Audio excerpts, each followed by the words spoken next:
So, Nah. tell me about I will admit, I have like the opposite of a foot fetish.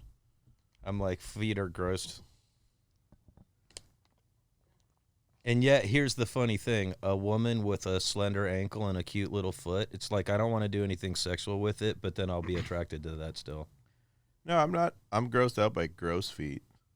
Yeah. You could look at a foot and be like, yeah. It's my own feet, too. It's like mine aren't even that gross now, but they've gotten beat up. But I've, like, in the past had, like, plantar's warts and shit like that. It's dude, weird. I haven't had one of those in forever, though. though. It's Florida, man. The first episode is a dude who wanted money to go see Bass Nectar. He was obsessed with Bass Nectar, and he was throwing a festival, and he needed like $2 or $3 grand.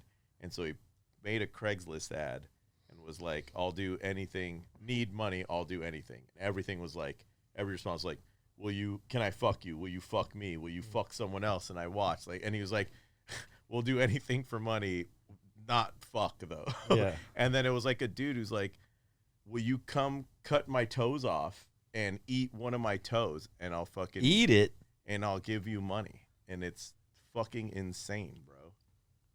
People have interesting fetishes, and I got to admit, I am 100% fucking vanilla. Yeah. Yo, what up? We're back. Wreck and I, like I said, we'll be doing this a few times. There's a lot of knowledge here and stories and history between Wreck and I. And last time we had gotten into the whole Operation Pipe Dreams, kind of like glassblowers.org, and kind of your history of. Yeah, I would say probably in the this millennium, meaning post 2000, that's the first most significant thing to happen to the pipe industry when John Ashcroft declared war on head shops. Yep. And long story short, Operation Pipe Dreams and Headhunters, I think there was 2 operations they called it, or they overlapped, and excuse me, Jerome Baker got shut down temporarily because they're back now, but and the owners' homes, Saeed and Jason Harris, got raided. Their bank accounts got seized. 101 North as well with Ryan Turfs, owner there. And then most infamously Chong's Bongs, of which Tommy Chong also probably got his house raided, but he is the one in the end that did the most time. And if I was better, I would have researched that 5 minutes ago and told you how much time he did, but I imagine he did a few months or so. Evan will clip. Yeah. So then, though, what we'd been talking about, that the significance closer to home was a lot of the wholesalers understandably went into hiding because they were afraid of both the legal ramifications as well as losing their inventory and or possibly bank accounts. And so everyone went into hiding. And at that time, I would say the heady blowers in the Pacific Northwest, Jason Lee, Marcel, Ezra, and, Slinger, myself, Kevin Nail. I'm just trying to name drop now, but the homies, we were all being distributed primarily either through Alex at headies.com or Matt at Stony Creek Glass.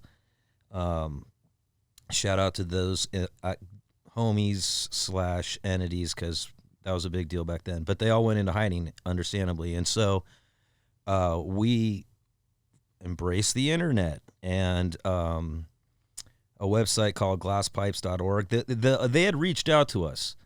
And I say they, but it was a single dude who right now I can't remember his name again.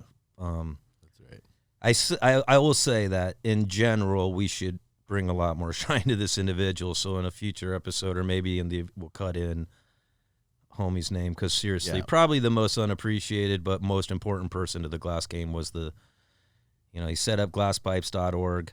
And so we approached that for the first time, and because of what had happened with Operation Pipe Dreams, rather up until then we had been using our names. I'm Derek White, as everyone knows now, but going onto that website, we decided it was better not to do that, and that's when I created Dwreck Glass. Slinger became Slinger. Marvel Gas. Slinger. A couple people, maybe came in already with the idea of having something like that, but in many ways, that's what locked that in. We kind of were like bouncing back and forth. We all had our nicknames a little bit, but just that's what locked that in, and became pretty commonplace, and without realizing it, I brought this up before, without realizing it, it was early marketing, right? Early branding, creating a moniker and something to promote that wasn't just, you could, and I think comic books and hip hop music and, who knows, pro wrestling, who knows, a variety of things kind of influenced that a little bit, but comic books. Yeah. Comic books for sure. Right, yeah. And like the graffiti thing too, and because like oh yes, Sling just 100% hip hop all culture. you guys into Style Wars and big influence on Sling. Graffiti. Obviously, people don't just write there. Exactly. You could if you wanted to, but you're gonna get caught easier. In many ways, write your real name. In many ways, I would say in those early like quote unquote degenerate art years, we felt a kinship to the tattoo and graffiti communities because we felt like they, being older than us, had gone through the process of being taboo to the point of illegal, and then counterculture niche, and then mainstream, and then so mainstream it's just a part of society now. And I think we could argue that tattoo and tattoo aesthetics, everyone's got tattoos, and let alone how it's influenced, style and culture in a variety of ways. And then same with graffiti and street art. I mean, at this point, hip hop culture and fashion are pretty skateboarding. Skateboarding. Yeah. So yeah, we always likened ourselves to those communities, and I would say, I would still say that holds, other than pipes becoming mainstream, and yet anything's possible. Cannabis is becoming more mainstream, and it's not even legal nationwide or federally yet. So when that happens, I imagine we'll see a whole new chapter. And then the other part, just to bring it up, was it inspired us in our shop, which was Ease and Amber Pellegrini and Jason Lee, overlapping to Paco, Eli Z, Dosher, Kevin Nail. I think I got everybody. Probably some people deserve a little honorable mention, but right now, one more time. But we decided that if the industry was going to possibly, Fade away be gone or whatever, be untenable, that we were going to make ourselves each member of the shop, we were going to all come together as a team and spend a week each and make a headpiece for each of us. And we did it. Embarrassingly, it took until all the way up till now to get Kevin Nail his piece, but we did it. And not right now, but more or less, a couple years ago. A couple years ago. But shout out Ease, he really handled the heavy lifting on that one. The bubbler you yes, coached or whatever, or were like the head of the team on that build. That's the one we smoked out of. I have that. I'll bring that in. We could do a photo shoot. 2005. Nah, man, shit. No, this is probably like 2002. Okay. And we're talking, back then it's like big ass double bubbler with big dichrocanes and all reversals. And the whole team would come together. You'd be like, you make some of your pattern work, you make some of everyone threw their style in there. If it was your piece, you kind of got to pick, this is what I want everyone to do for my piece, and we all did it. And then, more importantly, the Gas Conference came to Seattle, or equally important, and we were able to have an open studio. That was really fun with the jazz quartet and a bunch of cool demos from both pipers and traditional flame workers like Sally. Did she demo Sally Prash, Mylan Townsend, Robert Mickelson, But then in attendance, we had like Cesare Tuffalo. Like, for those of us, these were like, holy moly, you know? They still are. And they still are, you're right.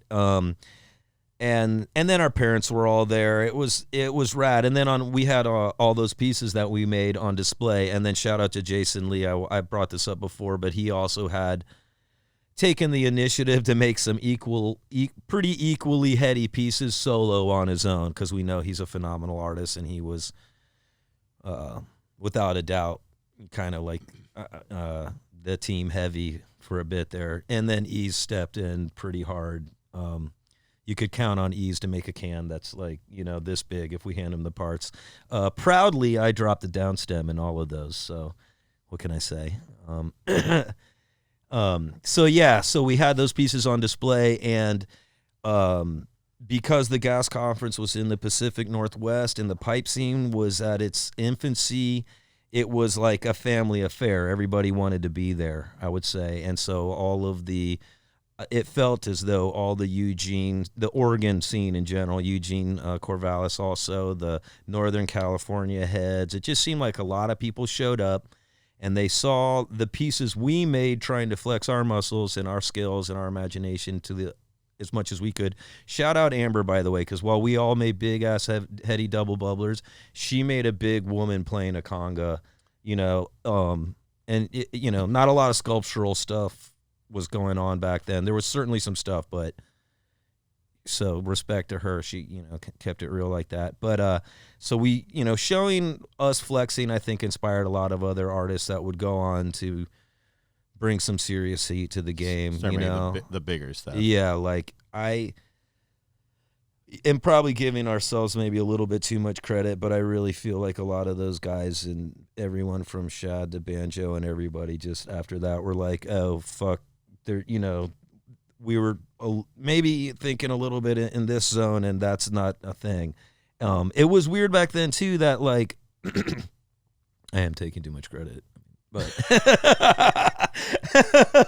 hey, but it's also like at that time the internet wasn't like again, glass pipes eventually formed, so you didn't know. You guys don't know what's going on in other parts of the country. Yeah, you know, once we did actually all get on glass pipes at that point, and you know, a really beautiful thing that happened from a negative thing. I mean, Pipe Dreams was a nightmare for some people in particular, and all of us a big existential crisis at the very least. But not only did it have, you know, the impact of motivating maybe some heady pieces and cool names, but it created, by us going to glasspipes.org, there was, and I miss it now, there was a common meeting place for all pipers who were not afraid to be online, because there were some that definitely chose to go underground. But a lot of us were like, nah, I got to sell this shit, you know what I mean, if nothing else. And it was exciting where you would go there and see what everybody posted, and, you know, recently, and the moderators of the page, which started off as just a single person and then grew to more, but they would pick what they thought the headiest stuff was. And so, you know, it wasn't hard to feel as a piper at that point in time that you could see what everyone else was doing and be excited by the latest shit you hadn't seen, people pulling stuff off that, you know, and like hadn't been done before, at least, or you hadn't seen it done before. And what's interesting now is that we just live in this age where we're awash in so much information. There's just not that, you know, that commonplace. You could say Facebook, you could say Instagram, but still you got to, like, at this kinda point dig for it. Yeah, right? and if you're digging for it, you already know it's there. Yeah. You know that you didn't come across. Yeah. Like, oh, wow, what was I going to say today? Yeah. I have heard that somebody recently was saying Glass Pass they thought is gaining a little, slowly but surely, some traction, and I've often thought it would be cool in the modern age for some new communal website that isn't like everything on the planet like social media has become. I mean, even in the early days of Instagram, where it kicked ass for pipers, it wasn't like when you make a post, you're competing against the whole world. But even still, it's also like there's just so many glass blowers now. And there are. And so back when you were doing it, like there was maybe like 100. And not only that, but the simplest of things, like, just to shout out Slinger and his movie, and then Cameron, I don't remember his last name right now. So, but where he's talking about working with Snodgrass and how Snodgrass invented the sidecar and invented the Sherlock, or these first time little, but big little, and so. Truly, it was lucky for a guy who was I was more on a self, looking for myself, stoked to not be part of the rat race, stoked to be part of the cannabis community, feeling like this, in all honesty, just in a kind of puffed up way, outlaw artist was about the coolest description I could think of to pursue as a life. And so that's what it was in those early days. But, It's also very skilled, man. The thing is, it's got in particular now it's gotten insanely skilled. To sort of go back what I was trying to say, where I got on a sidetrack, was that if you made a pipe and it was like structurally sound and it functioned, it was going to be cool, And now, of course, the bar's been raised pretty high as far as like what's cool is. And yet, at the same time, beauty is in the eye of the beholder. There's a full range. One thing that I think has been interesting is there's been chapters to make it where you might say, like in the beginning with Snodgrass, it became about silver fume, and then maybe from there it got rap and rake and things a little more sophisticated. But then from there you start doing inside out, and then a bunch of things cut and flipping from that into the tribal pattern wigwag and everything into. Maybe a little more disciplined use of pattern to sculpting, to more sculpting, to even cooler sculpting, to now I feel it's almost gone so big that, of course, the like just uber talented artist doing high-end sculpting is really appreciated. But in a similar way to the tattoo world, I feel like now people that do traditional, like old school shit are appreciated for that style as well. Oh, yeah. I mean, the classic wigwags and fume that's never going to go away. You know, it's the Sailor Jerry of pipes, and there's a bunch of us, I think, that have adopted a style that might be a little bit of that. I'm more in the sandblasting world, but... And even that with the new colors and stuff, just people that have stuck to it, they've just really... And I would even say my style of sandblasting is old school, because while... I'm proud of my graphic design and everything, I still have not gotten that rye level.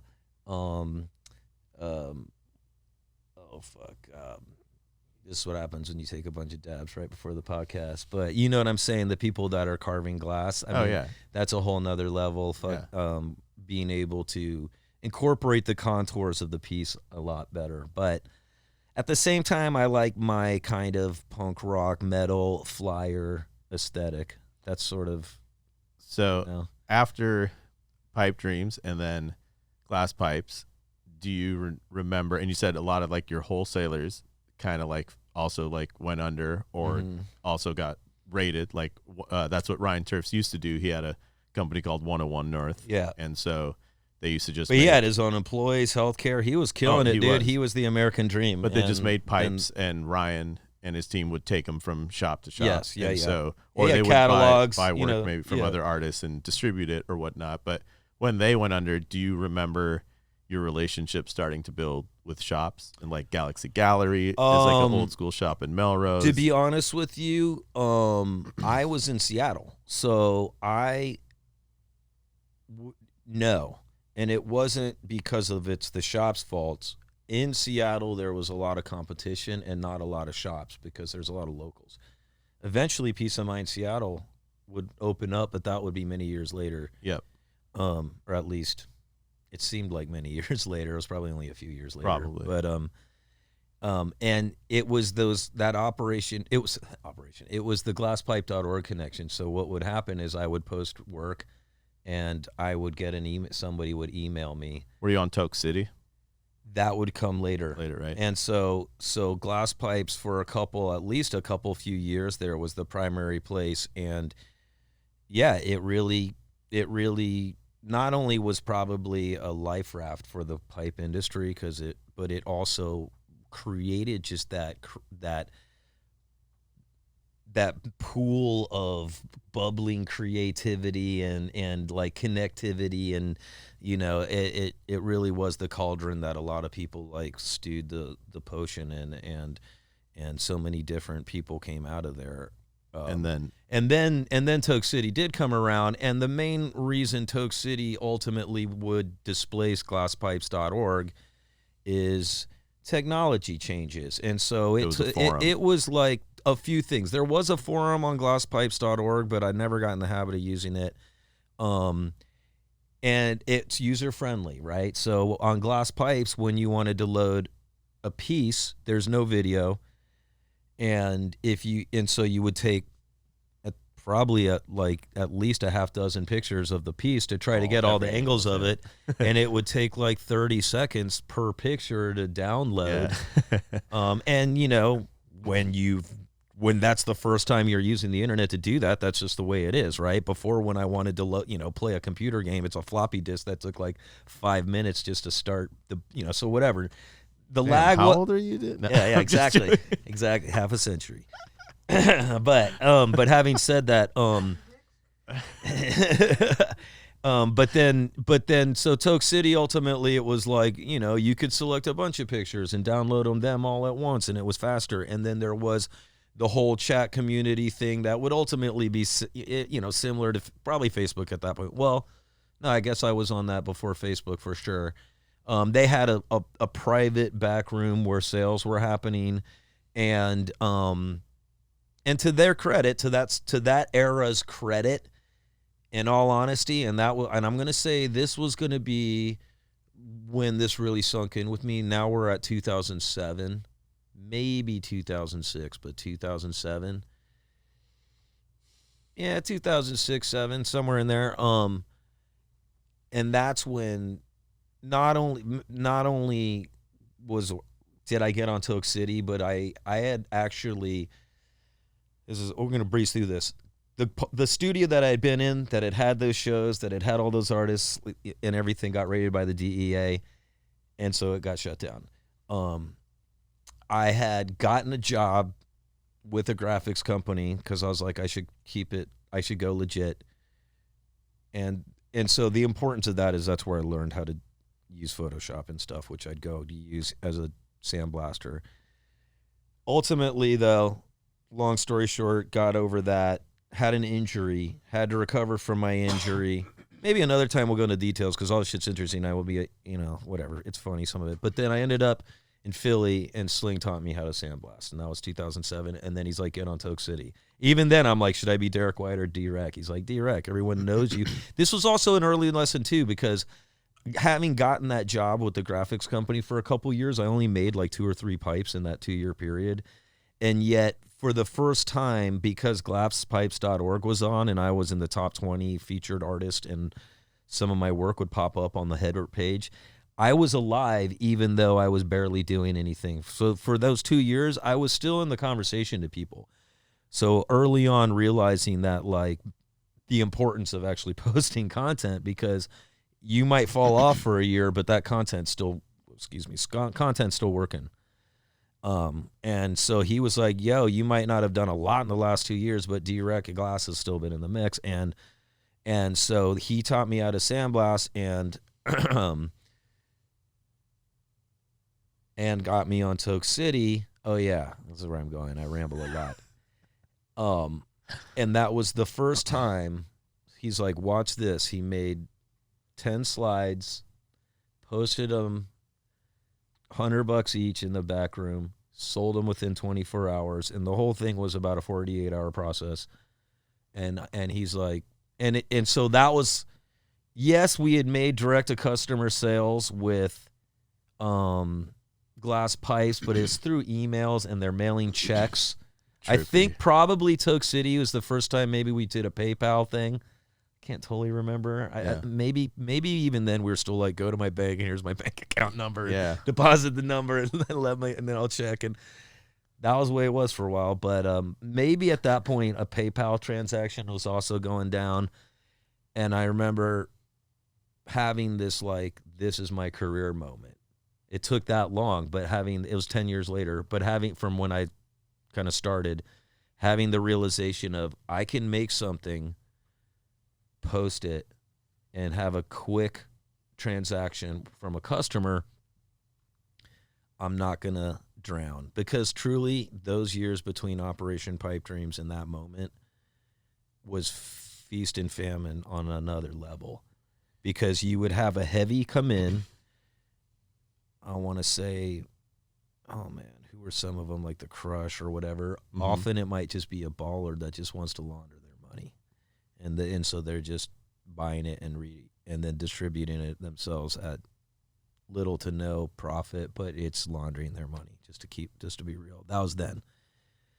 Actually, that would go on with dispensaries later, but there was a lot of like, and this has often been the case, there was a lot of like, there'd be a heavy in the mix and things are going good, and then that heavy gets taken out or quits or dies or something happens, goes to jail, who knows what, they get over it. And then all of a sudden they're like, oh shit, the belt's tightened. So it's not too unusual now, but yeah. And so, and none of the hype had happened. So even when you had your heavy, you're making a big bubbler with fucking 20 reversals and getting $300, you know? So when did you first go to Champs? I did not go to Champs. I want to say the first time was 2009. And that's when I moved to Southern California. And that was a whole nother eye-opening experience, which is humorous, right? 12 years or whatever into the industry. Really quick, Champs is contemporary. I have and American made. Oh, really? Made products? Yep, Oh, shit. yep, All right. yep. Well, it's shout out to Champs. I don't want to sound disrespectful. No, but that was just funny. You're like, oh, really? They actually have proven to be a big supporter of the pipe scene. And it was funny through telling the ups and downs. Credo about it yesterday. He was like, "Oh shit, I didn't know Champs went that far back." Yeah, and it was around in the late '90s, actually, at the start. No shit, yeah. Yep. And just to drop it more, Champs is a massive trade show that happens a few times around the country. That centers on all things head shop, for lack of a better it had started description. But it's predominantly glass and like head shop material, like scales and grinders. But when I first did Champs in 05 or 06, and I'll get into that on my side of the story later, but it was like 80% glass. And that's when I was like, you guys are all the personas, you know? And I was like, what the because I was working with the Bong Company, showing up, and you guys were very, apparently you hadn't even like been there yet, but I know Jag, Slinger, that whole Philly ouch kick, I believe 2009, like it could have even been 10, was my first year. And I think the first time I went was when they had the Champs Glass Games, possibly for the first time. Buck and Darby. And then later that year had a team event, and Buck won, and then Buck and Darby and Karsten. It was really cool hearing Buck's story out. Yo, when Buck won that, I had no idea who he was. Nobody did. But what I heard then was he just won the DFO. So I'm like, well, that's respect. Why Darby, so he said that, I guess I'll get into now. Yeah. He said that Darby had seen, he had blown glass at the DFO, and the way he even got into competing at the DFO, and sorry, Buck, if I don't get like 100% right, but he kind of like squeezed in last minute, and he convinced Abe to let him into the competition. He's like, I'll compete if you can give me a whole pot of amber purple. Amber purple was a new color, and he made this sick fucking fish out of it. Not that it was a new color, but pulling it from the furnace would have been the new tech. It's an old color, but but nice and stable. So he was like, I want to go hard and show you what I can do. Made a whole fish out of it. Yeah. One, Darby was there. They had like become friends there, and was like, yo, dude, you should come compete at Champs. And he was like, what is that? And he's like, just come with, and he rode out with fucking Darby and won the fucking thing. And they even thought he like cheated because he made like all the parts there, but Buck explained he has like a tool that makes it easier for him to to No, make they a came certain smart. part. They Yeah. They came with a real intelligent plan. And to be Man. honest with you, all the competitors that year, I remember no that. shock, made amazing stuff.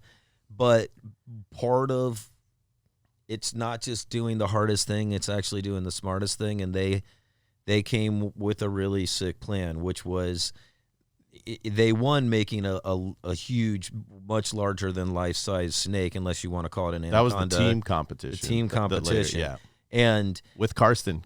yeah, with Karsten. Made all those. Yeah, and so what was genius about it is that they constructed a metal frame for the vertebrae to go on. It was a skeleton of a snake, and Darby basically and Buck. This actually I have no idea. So let me get back. There was a team. There's the three of them.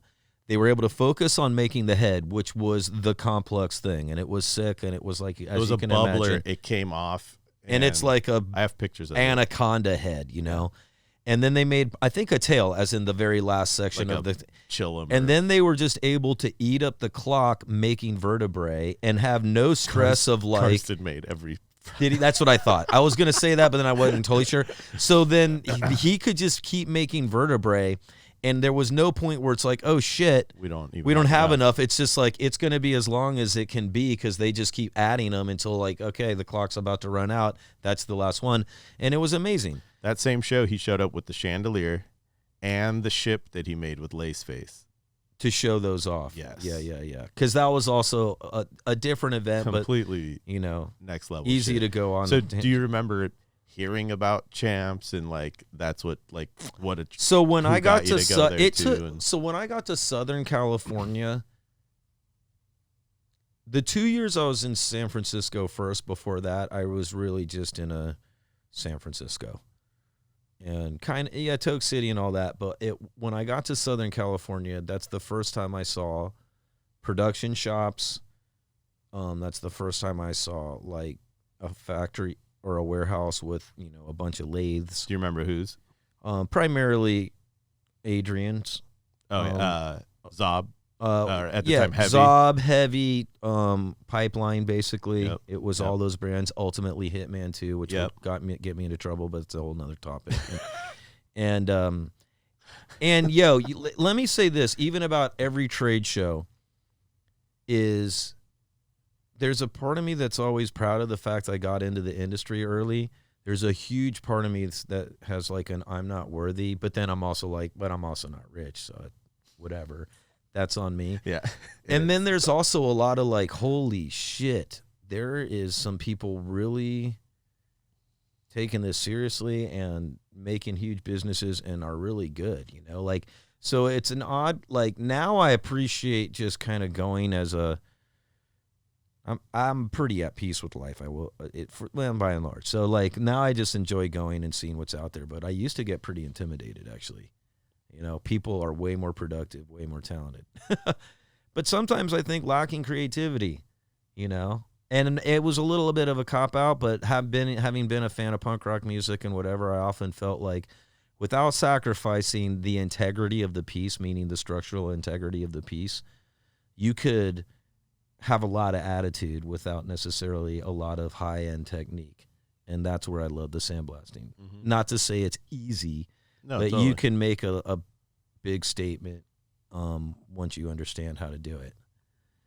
And so that was, that was definitely pretty cool. Thanks for watching Tales from the Temple of Doom. Hit the subscription, hit the bell for notifications. We will be announcing giveaway soon. At 100 followers, at 500 followers, at 1,000, we'll be figuring it out, but it'll be cool. At the very least, I'll give you a pendant. Oh, snap. Eventually a government bong. A government bong. I could see Whoa. getting in the mix, maybe even a little sponsor package once we talk to some of our friends in the industry. So yeah, everything will be on YouTube. We'll be posting shorts on Instagram, but we have a YouTube page, Tales from the Temple of Doom. So you can click that link. That'll be in the bio as well. And then you can go subscribe there. That would be awesome. And as always, shout out to our man behind the camera, Evan. That's that for fuego. Putting it all together. Yes. Love you. Boy.